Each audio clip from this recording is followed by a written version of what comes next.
रात्री आम्हाला 11:30 वाजण्याच्या सुमारास माहिती मिळाली होती की काही 5-6 टवाळखोर मुलं ठक्करग्रामच्या आवारामध्ये गाड्यांची तोडफोड करत आहेत आणि दहशत माजवत होते. ही माहिती आम्हाला मिळाल्याने आम्ही आमच्या पोलीस स्टेशनचं डीबी पथक तात्काळ तिथे पाठवून आरोपींना ताब्यात घेतलं होतं. एकूण 4 आरोपी आम्ही ताब्यात घेतले होते सर्व आरोपींपैकी. त्याच्यानंतर आम्हाला त्यामध्ये कळालं की त्यामध्ये 2 आरोपी आहेत. त्यांचा जुना रेकॉर्ड आहे आणि त्यांनी अगोदर अशाच प्रकारचे गुन्हे आणि दंगल माजवण्यासारखे प्रकार केले होते. लोकांच्या अनेक कंप्लेंट्स त्यांच्या विरोधात होत्या, पण दहशतीमुळे कुणी त्यांच्या विरोधात तक्रार द्यायला तयार होत नव्हतं.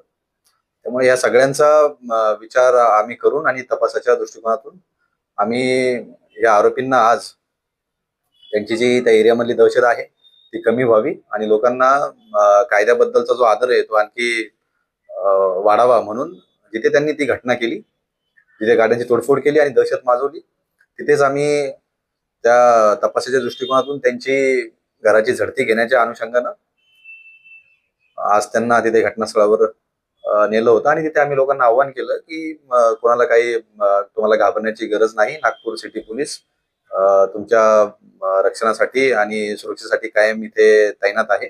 त्यांच्या विरोधात जे काही लोकांच्या तक्रारी वगैरे असतील त्यांनी कोणालाही न भीता पोलीस स्टेशनमध्ये येऊन तक्रारी दाखल कराव्यात असं आम्ही आव्हान त्यांना लोकांना तिथे मीटिंग घेऊन केलेलं आहे. पण 6 ते 7 आरोपी याच्यामध्ये निष्पन्न झालेले आहेत. त्याच्यापैकी आम्ही 4 आरोपी ताब्यात घेतलेले आहेत.